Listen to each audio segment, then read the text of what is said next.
Nigeria is 65. Yes. If Happy Nigeria were a Independence person, Day to Nigeria. Happy 65th Independence Day to Nigeria. absolutely. And I think if Nigeria were to be a person, I think it would have already been an old man or an old woman by now. Right. Exactly. Well, I'm much younger compared to Nigeria. oh, certainly. And I am much younger compared to Nigeria as well. In the news this morning, a lot of reactions have trailed the Independence Day anniversary. 65 years down the line, we have been through several military rule. We've been through a civil war that could have, easily split any country apart. And so far, we've enjoyed about 25 years, 25, 26 years of democracy since 1999. The country has been through a lot, and a lot has been through it as well. In your opinion, what are your reservations with regards to how far we have come as a country this morning? Right. So once again, happy 65th independence to Nigeria. I think chronicle Nigeria from 1960. There's a lot to chronicle, and we have to do it segment by segment. Yes. When you look at the social infrastructure, when you look at the agriculture, when you look at education, when you look at a whole lot of things, you now have to measure. The Are we social actually infrastructure, when you look at the agriculture, when you look at education, and when you look at a whole lot of things, you now have to measure. The are we social actually infrastructure, when you look at the agriculture, still in one Nigeria, irrespective of our tribe, of our religion, of our ethnicity, Nigeria still remain Nigeria. So it's a good one that we are here today, but we are hoping that it will get better at the more. But looking at it, military have taken a chunk of our administration in Nigeria. That would have, we will see that must have affected us to an extent because it is now that we are now having culture of democracy, especially with this uninterrupted democracy, like you rightly said, for this fourth republic for the past 26 year uninterrupted. I think it's a good one. We are hoping that Nigeria will get better from where we are today. Well, certainly. While we are celebrating 65 years of independence as a nation, President Bola Ahmed Tinubu's strides in the last 2 years have also been splashed on the front pages of newspaper publications this morning, and I think it's very important to, assess them as well alongside our own strides as a nation in the last 65 years. Now, some of the strides that the president has listed 12 economic milestones that the presidency has listed is a $1 trillion economy target, and of course regional development, FDI and industrialization, human capital development, grassroots development, oil production and energy, security and peace, food security, infrastructure projects. I would want us to take a look at the $1 trillion economy target in a moment. Let's pick up the Nation newspaper that will give us better insight into this. Now, it says that growing non-oil exports and trade balance, it has hit $3.225 billion, within the first half of 2025, and a fast-growing GDP, 4.23% in the second quarter of 2025, and an external reserve that has crossed $42 billion, the highest in the last 6 years. Now, Dr. Aliyu, you are an economist, and I've just read out these figures in terms of non-oil exports and trade balance, in terms of GDP rising to 4.23%, and of course the foreign external reserves at $42 billion. Is this translating to easier and more better standards of living for Nigerians averagely in the country?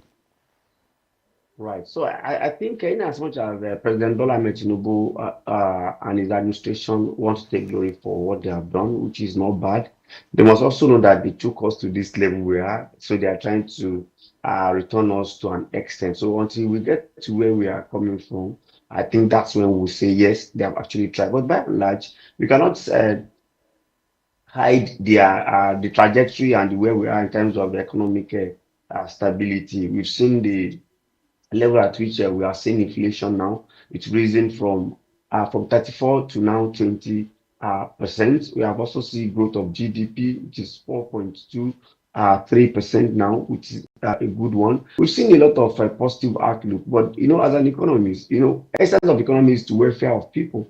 So when you want to measure, you have to go beyond macroeconomic indicators to go into the market proper and how are people well-being. And side by side, you have to look at disposable income and also the purchasing power of the money in people's hands. So if you look at, if you juxtapose uh, the uh, the macroeconomic indicator compared to what we are seeing in the market, it's a two-way apart, and I think that's where there is need work. So in economics, there's what we call lag time.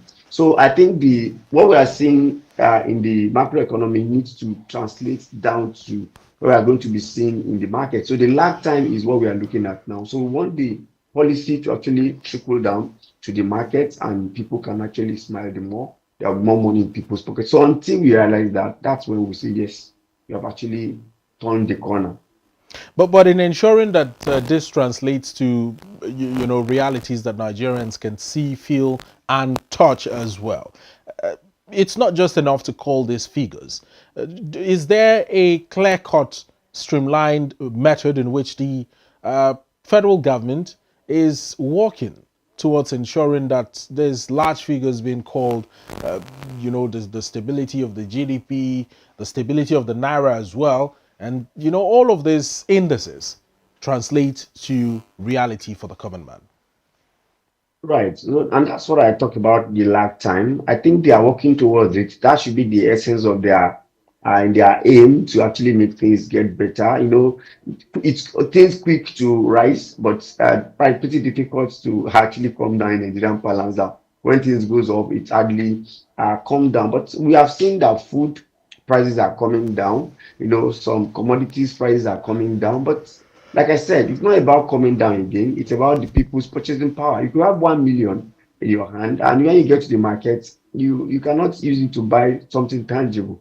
That's what we're, so, and that's why government must also come down to make sure that the major components, from what you read out, government is talking about one Dollar trillion economy.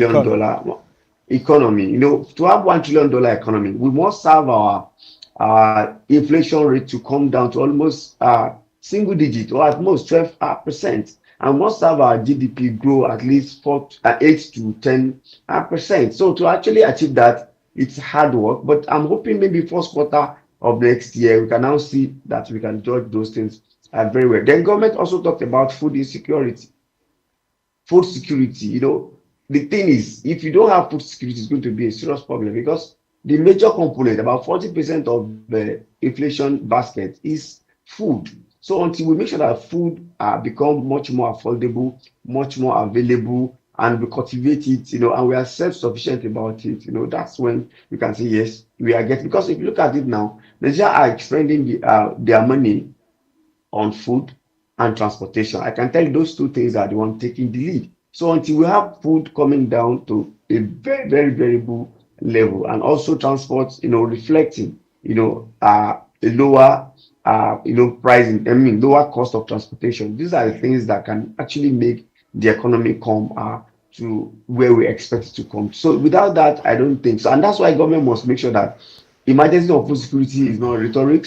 Crash in price must not be a rhetoric. They must work it out and solve some legacy problem like insecurity, like production. Now, I'm happy that we are actually having trade surplus in Nigeria. So we must do more to actually make sure that those translate, and we must be able to sustain it. It's not only for you to be able to bring it down, but it must be sustainable. Well, Dr. Aliyu, in a moment, we'll still come back to the issue of food security in the country. Let's talk about regional development. Much like the strides being made towards a $1 trillion economy target, the federal government has said that it has set up 5 regional development commissions so far since the inception of the current administration, of course, and it has achieved equitable infrastructure spread across all 6 geopolitical zones of the country, as well as an increased federal allocation to states, which we all know is as a result of the removal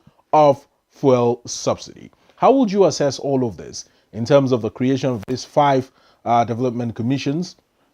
as well as the allocation to federal allocation to states, and even the infrastructure spread that the presidency is boasting of as it stands today.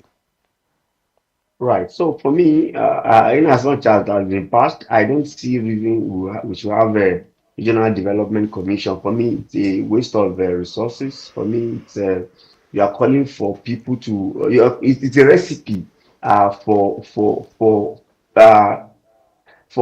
unnecessary and unhealthy competition. In as much as we have states and states are directly getting the allocation from the federal government. So why do we have to have a regional, commission? You recall that regional commission actually start from the east, northeast because of insurgency. They have to create northeast commission to oversee the challenges of insurgency. But before you know, it was politicized, and every region now want to have their own regional government. But my problem is that in as much as you give state allocation, why do you have to still channel through region? Region does not have their government separately. So I'm thinking that it is going to create a more bottleneck.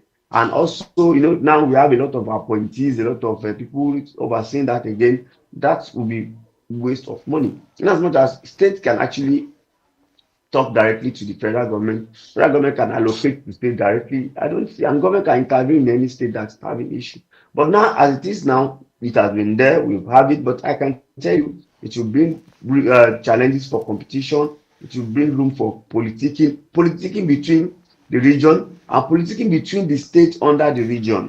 Everybody will want to agitate for this. You can see the appointment of the even the head. It's bringing a lot of issues. So for me, there wouldn't be need for that in as much as we have states that are actually functional and it is recognized by the Constitution of the Federal Republic of Well, Nigeria. Dr. But Aliyu, so, by so some people argue that the reason for the creation of this extra five regional development commissions is to emulate what the NDDC is doing in the Niger Delta.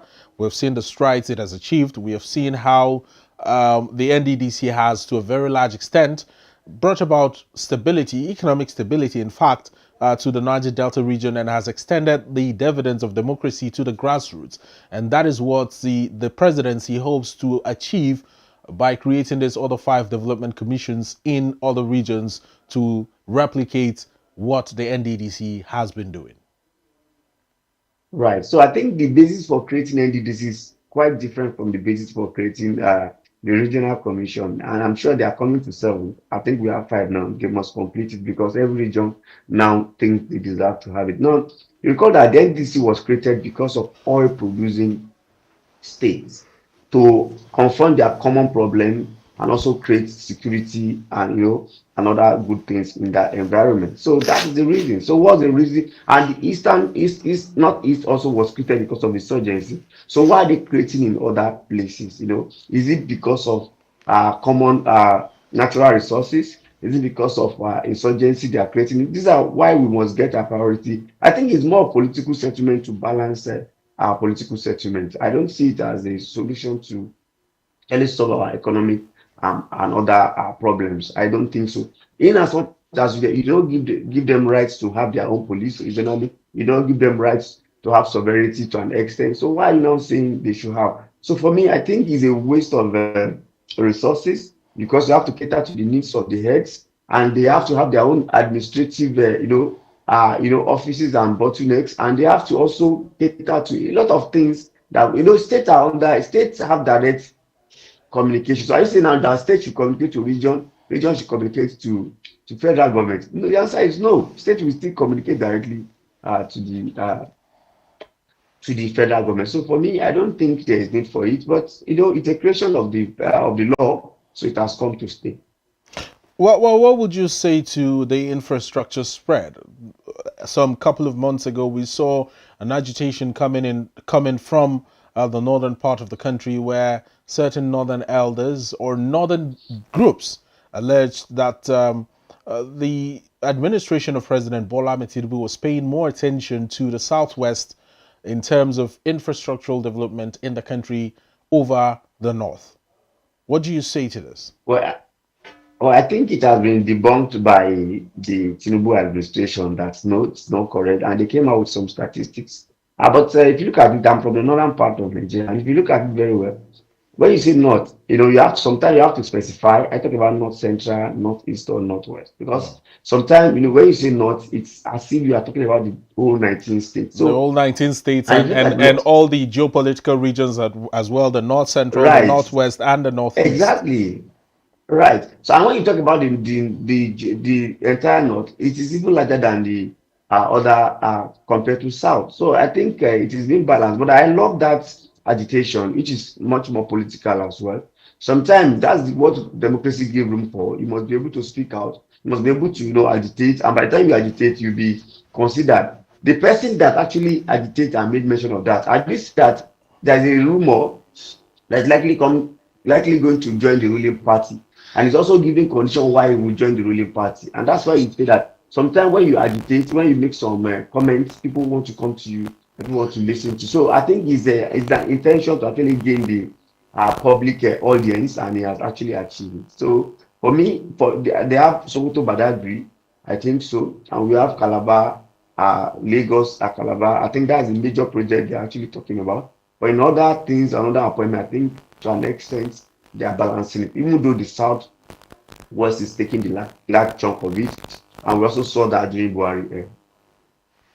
All right, Dr. Aliyu, in terms of federal allocation to states, I was hoping you would touch on that before we move on to yet another matter in the news this morning. Right, right. Yes, every time President Bola Ahmed Tinubu is only to, even today he has mentioned it, that he's giving more allocation to state. Every time President Bola Ahmed Tinubu will be saying that. Well, I would also like to tell him and his handlers that that has not actually reflected in the rural areas, that have not reflected in the local government, that have not reflected as we expected. Because if you said you have given more money down to states, we expect the state to actually flourish. But I also tell you that there's a deflator of that is insinuation. And what is deflator? When you give people, as at Buhari era, 2022, they share about 600 billion. And I can tell you that 600 billion share within the states, it's much more effective as it were compared to 2 trillion that's been shared. Why?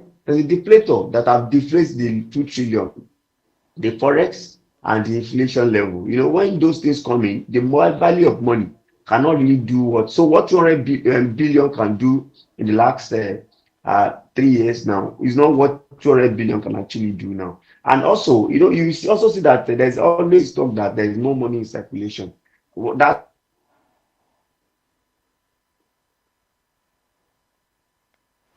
Hello, Dr. Aliyu. Well, those government, not people that are doing business. hello, Dr. Aliyu. Are you back with us on the line? Hello? Well, it appears Dr. Aliyu's connection there is quite faulty, but while it buffers, let's I'm actually here now.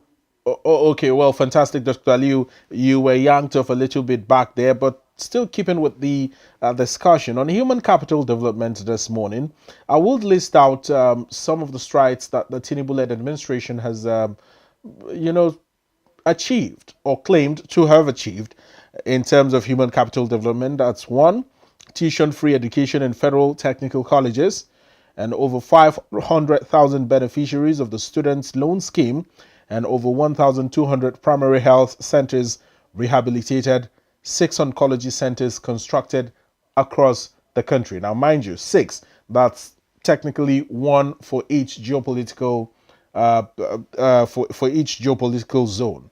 What do you say to this in terms of the strides of the current administration in the last 2 years, and also relating it to Nigeria's 65th Independence Day anniversary and the strides that successive governments, how it has been and how it is right now? Right. So I think actually every government come with a poverty reduction program, Yeah. which we have seen over time. Though we've not seen a structured poverty reduction program like NSIP, like UWIN, like NAPEP from President Bola Ahmed Tinubu. But he said he talked about NEL Fund, and NEL Fund has been able to cater to 502,000 Nigerian students. For me, I don't know. I have a different opinion about how to cater for Nigerian students. For me, if you say you have given loans to Nigerians to go to school, loan to pay the school fee, and to give them pocket money, as rightly said, the for me, I don't agree with that policy direction. Why not? Because since he came to administration, since he introduced Nelfon, if you notice, school fee has actually increased. Some schools that are paying 40,000 before now pay 180,000 naira. So now, and we have over 10 million, over 30 million Nigerians in school. So, and you are catering for only 502,000. Why not say that the school fees should not increase and don't bother giving loans, because loans is meant to be paid later. Why not reduce it to bearable minimum level? Because it's not everybody that will be able to access it. You know, we've not even hit up to 1 million. So for me, for NEL fund, I believe why not make sure that you keep the school fee lower so that more people can actually enroll compared to how, if you check it, state and federal government schools have increased their school fee and it's pretty difficult for people. So are you saying now you increase the fee so that people can actually come for NEL fund? These are the things that we need to look very well. So I'm of the opinion that they should find a way to make sure the school fee are reduced, not that to give. Then in terms of human capital development, I just want to commend him for technical education that he said is going to give them some incentivize technical. Because if you look at the world now, the world is changing from academic certification to skill acquisition. So we must start looking at that direction. And Nigerians are ready for that because you can see everybody is going to tech to see how they can actually acquire more tech, more tech, skills to actually bring. So I think we should look at more technical education more. I could see that they are reviewing the curriculum for education, whereby technical education will be part of it. So I think an entrepreneurship, but by and large, for me, Nelfon, for me, I think it's not good compared to reducing the school fee. Well, one other controversial aspect of the Tinubu-led administration and some policies that have, emanated as a result of the current dispensation is the local government administrative and financial autonomy granted to, LGAs across the country. While some states are enjoying this, some local government areas in some states are enjoying this, others in places like Osun State continue to grapple with some of these challenges as regards to the clarity and the definitive term of this local government autonomy. However, the Tinubu-led administration said it has uh, implemented local government autonomy and empowered about 1,000 persons in each of the 8,809 wards under the Renewed Hope Ward Development Program. Earlier, while making your comment, you said that the increased allocation to states have not really reflected to the grassroots and has not touched the lives of the common man. However, we are getting reports here that via the Renewed Hope agenda, via the Renewed Hope Ward Development Program, about 1,000 persons in each of the 8,809 wards have benefited. How do you react to this, placing them side by side, the local government autonomy and, of course, these incentives sent out to wards? Right. So I want to say this. I'm not sure President Bola Ahmed Tinubu knows what is going on in local government, and I will enjoy the ministers and other things to actually make him to know, because it has if from his speech today, it has if he thinks the local government autonomy has kicked off like he expected. I'm not sure it has kicked off. I'm not sure the budgetary, and I want to challenge the president rather, to take a cue from Jonathan and Okojo administration, whereby every month the allocation they gives out, it is being printed and published in the newspaper and media house like yours, whereby we see that this local government, this is the amount that actually goes to them.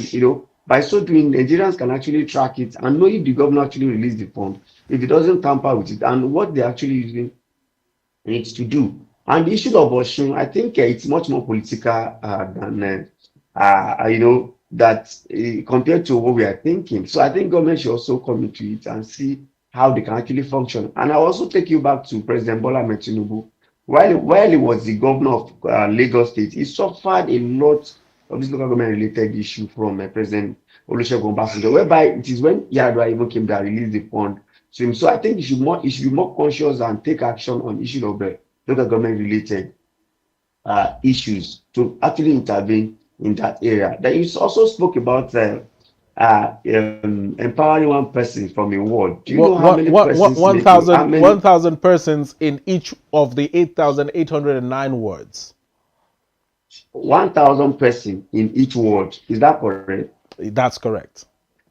All right. So if you look at saying you empower 1,000 persons, at what capacity as it actually? Because 1,000 is not small at all. So if you have empowered one person per word, it should have reflected the more. So is he empowering by giving them money? Because I also listened to him today where he talked about giving out 25,000 to vulnerable people and said that they will collect in three tranches. For us as an economist, it's an intervention program that is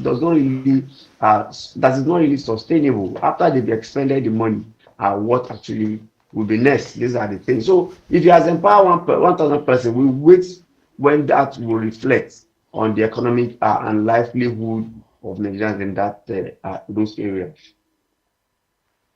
Well, Dr. Aliyu, before we move on to other comments from prominent Nigerians, starting off with President Bola Tinubu first about Nigeria's woes being over, let's review the state of security.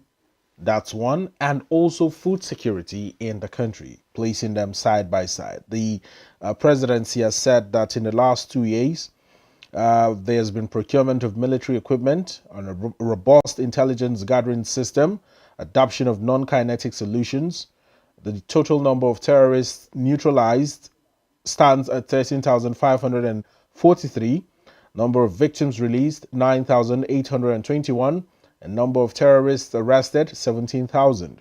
And on food security, the federal government has been able to establish the Federal Ministry of Livestock Development, Bank of Agriculture recapitalized to a tune of 1.5 trillion naira, provision of farm machinery, fertilizers, and inputs for farmers, and also fallen food prices while eradicating hunger. Are all of this true in respect to the Tinubu-led administration? Right. So, when I listened to President Bola Ahmed Tinubu speak this morning, I could say about 17% of his speech focused on hope, telling Nigerians to be hopeful that things will get better, and about 30% talks about the economy. Now, looking at the economy, and let's go back to security. Right from President Muhammadu Buhari, we've seen that the allocation for military and military equipment is top has topped the allocation of the Nigerian budget. And for us, if you ask us as a layman on the streets, I think we have not seen the reflection on our security architecture. We might say we could not measure it because it has not get worse than we know, but I can tell you there is no major difference in our security challenge. It's as if is mutilating. When you are cutting off insecurity here, is rearing its ugly head in another places. Like Kwara, you see what is happening in Kwara. That today people are moving from their environment. We've seen continuous attack in the northwest, and northeast is still having its fair share. And we also have recently in Abuja, we also saw what happens to a journalist. This has not actually showed that it has reflected.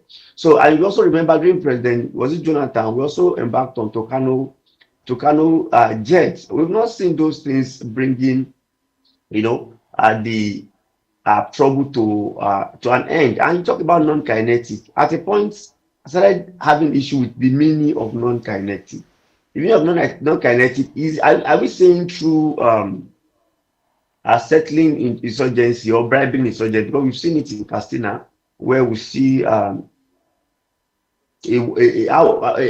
banditry lord, I should call him, coming to sit down with the Nigerians and talking to them about how they will settle?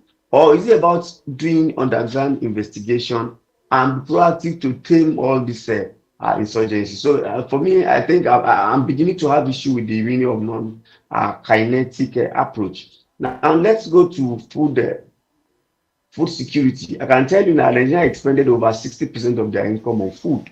And when you are expending over 50% on food, that simply means that other things have to suffer. President specifically declared state of emergency on food security. And what I understand as a supply chain person, expert, that when you talk about declared state of emergency on food security, I was thinking you are going to work on the supply chain side of it, whereby the transport of food commodity will be very, very cheap, whereby you will do all round season farming with a very good irrigation, whereby you make farm produce and fertilizer available for people at a cheaper rate. And by now, since 2 years down the line, we should have been seeing the effect of those things. About some weeks ago, last month specifically, the president said, Minister of Agriculture, go and slash down the price of commodity. We've not seen it to the extent they are mentioning. We could see it coming down, and we see coming down price of food could be also be traced down to maybe the season. Some seasonal, produce that have been harvested. So I think the government needs to do more. We also see that agriculture have much more departments and what have you compared to any other ministry. We also see that we have livestock as well, and the livestock. What did I saw this morning? I saw them vaccinating dogs because of rabies. It's not bad, but how far has it translate? I was even thinking it's going to solve the issue of seeing cattle around the streets. These are the things that I think they should have done and make lively. I was also thinking that egg that we are buying, egg is now about 6,000 naira, and each one is 650. I was thinking Ministry of Livestock will find a way to make feed much more easier, produce it locally, decipher different means to make sure it's easier. But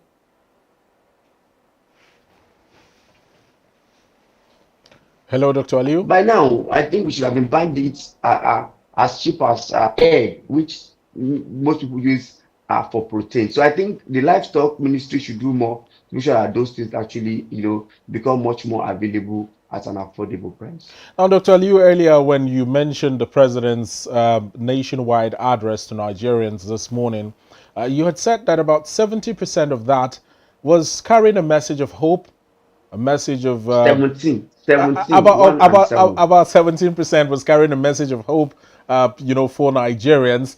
Now, this hope is something that the president has reiterated time and time again. Even his handlers have also reiterated that. Is captured on the front page of the New National Star this morning. It says that the president is telling Nigerians that the worst days are over and that that hope is rising for Nigeria and for Nigerians. However, former Vice President Alhaji Atiku Abubakar has come into the spotlight once again this morning with his criticism of the Tinubu-led administration. And he says that Nigerians are dying from hunger, but you are not moved. This is a statement that the former VP made to the president. Meanwhile, the Senate President, Senator Godswill Akpabio, has urged Nigerians to be patient with President Bola Ahmed Tinubu's reforms. It appears that the President and the Senate President are on the same track when it comes to these reassurances of hope for Nigerians, and the likes of Peter Obi, the likes of former VP Alhaji Atiku Abubakar, and the rest are quite pessimistic when it comes to the future of Nigeria. But putting it into clear perspective, where do you pander to? These messages of hope or the reality on ground? Right. So hope is is what common man actually relied on, and we are a country of hope. Since 1960, we have been hoping that we'll have a good economy. Is that not so? Certainly. So, and this is 55th anniversary. So let's keep the hope alive. Perhaps you recall that the president's mantra for this administration is renewed hope. So it came with a message of hope ab initio. So, but going forward, the reality is what we actually need, because like I said, as an economist, we want to look at the welfare of people and how people are actually doing. I can tell you, Nigeria have never felt this at this level ever since 1950, since 1960. to actually get, no, though we must commend President Bola Ahmed Tinubu also, is bringing about some bold economic reform. We can only liken him to President Obasanjo that came with, a lot of initiative in terms of ministry agencies and create a lot of, processes. But in reality, we must say that in the long run, Nigeria will consider what they have been able to do in this administration. I can tell you, people are not thinking of building a house or buying a car. Everybody is looking at how they can survive from for day to day in terms of feeding. No, so if you look at the problems that we're having, which is coming from the policy direction of the administration, talk about first subsidy removal and the unification of naira. So that area has actually made the transportation very, very expensive. It has made the food very, very expensive.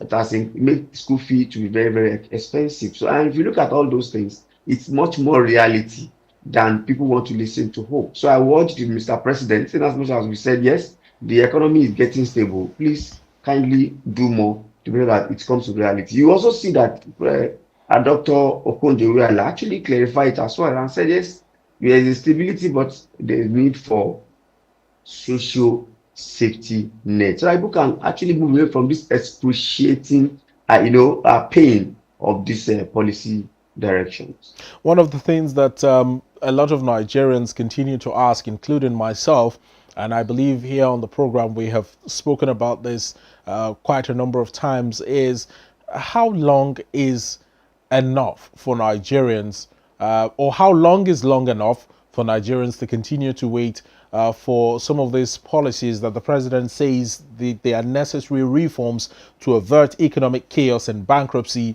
but in reality, at the moment, the average Nigerian bears the larger brunt of some of these reforms that the president hopes will fix the country perhaps before the end of his tenure. Right. You recall that one of the IMF leaders, especially in Nigeria, said that we will need 15 years to go through the pain before we can actually move out of this excruciating economic challenges. But with the look of things, I'm not sure it will take to that 15 years, because before that 15 years, a lot of things would have happened to Nigerians. From the look of things now, I can tell you that we can have a better outlook by next year, especially first quarter. And we recall that next year also is a pre-election year that tend to where primary election and other things will happen. So next year is going to be much more boom compared to this year, because the result of all this macroeconomic indicators will start reflecting more towards the end of this year and maybe first quarter of the year. And also government will also want to roll out policy directions that will make Nigerians smile because before the election as well. So I think there will be much more better outlook by next year. Well, we have just 5 minutes to wrap up the discussion this morning, Dr. Aliyu. In keeping with more reports on Independence Day, let's take a look at the front page of the First Daily to get some reactions from clerics and elder statesmen in the country, and the message that they have sent out to Nigeria's leadership. The First Daily in a moment comes up on your screen. We'll take a look at that with the headline story. Pray, unite or risk collapse. Clerics, statesmen urge visionary leadership as nation marks independence. Nigeria at 65. Pray, unite or risk collapse. Can David Mark both won.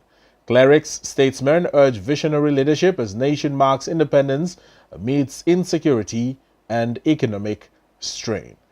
Well, Dr. Aliyu, I believe you also followed up with this headline story. What do you say to this? There's comments coming in from the clerics and elder statesmen in the country. Right. I think it's quite instructive if you look at it very well. Pray and unite or risk collapse. Collapse is where we don't want to get to, and I'm sure we will not get to that level. We've seen it happen in different countries in Africa. We've seen what Sudan is going through. We've seen what Somalia is actually suffering from. We've seen it happen even in Liberia before. So we must make sure that we continue to unite. We don't get divided in what we are doing. But what is the precursor for collapse? These are the things we must make sure that we keep very well.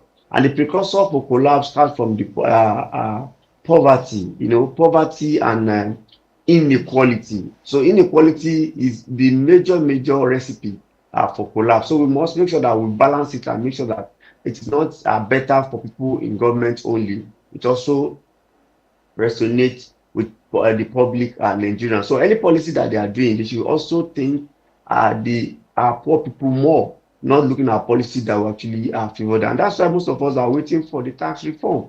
Are they going to comply as well? These are the things we are looking at. So I agree with that. We must continue to pray. We are a religious country. We can't take that away from us, but we must also make sure we unite. Unite against any bad commentary, unite against any form of attack, unite against any form of cheat, unite against any form of inequality, unite against poverty, because poverty is what is actually causing the problem. And we must also support our leaders because, if at all every leader have a good intention, we only hope their intention is enough to take us out of the wood. Well, Dr. Aliyu, before we let you go, we would want to get your own special goodwill message to Nigeria and Nigerians marking 65 years of independence since 1960, 1st October 1960 up until now. What is your own message to people watching us right now?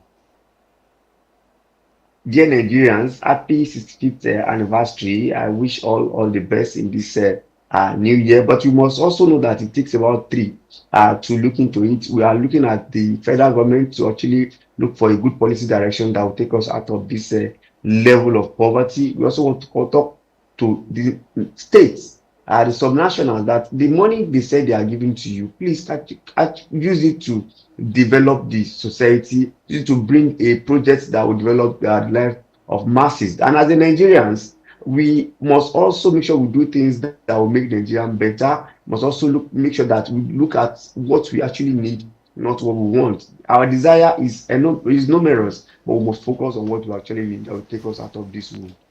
Happy independence, Nigerians.